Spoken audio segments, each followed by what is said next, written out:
Engineering, MBA, even PhD, फिर भी job struggle. India दुनिया की फास्टेस्ट ग्रोइंग इकोनॉमी है। Then what is reality?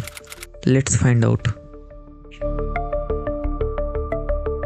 1.4 billion की पॉपुलेशन वाला देश अपनी बढ़ती हुई आबादी के लिए जॉब्स क्रिएट नहीं कर पा रहा।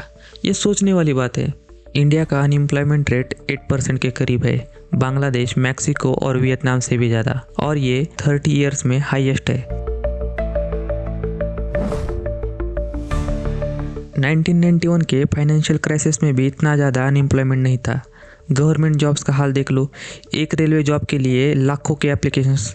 2023 में 10 लाख से ज़्यादा इंजीनियर्स पास हुए, उसमें से 50% को जॉब नहीं मिली। अगर ये ट्रेंड नहीं बदला तो एक पूरी जनरेशन अपनी डिग्रीज के साथ घर बैठेगी। जॉब नहीं मिल रही तो यूथ गिग इकोनॉमी में जा रहा है, यानी फ्रीलांस इकोनॉमी में। पर ये सस्टेनेबल करियर नहीं है। No job security, no benefits, no career growth, health risk. और वही दूसरी ओर इंडिया में इकोनॉमिक डिस्पैरिटीज बढ़ रही है, यानी आर्थिक असमानताएं दिन प्रतिदिन बढ़ रही है।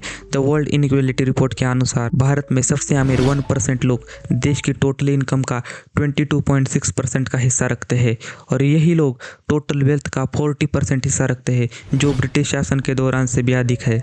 और हम सोशल अनरेस्ट को भी बढ़ता हुआ देख सकते हैं। अनएम्प्लॉयमेंट के कारण अनरेस्ट तो है, जो प्रोटेस्ट को जन्म दे रहा है।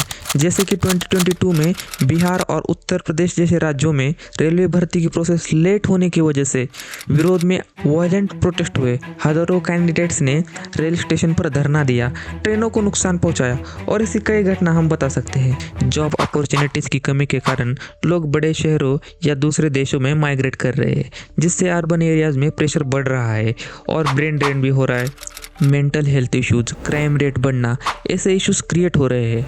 इन सब के पीछे का रीज़न क्या है? Jobless growth, education system, skill gap, या government and private sector policies.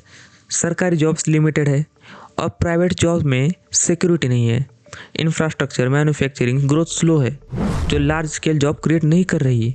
बेरोजगारी की प्रॉब्लम टैकल करने के लिए स्टार्टअप, स्किल डेवलपमेंट और नए जॉब्स के लिए बजट में गवर्नमेंट ने काफ़ी सारे इनिशिएटिव्स लाए हैं।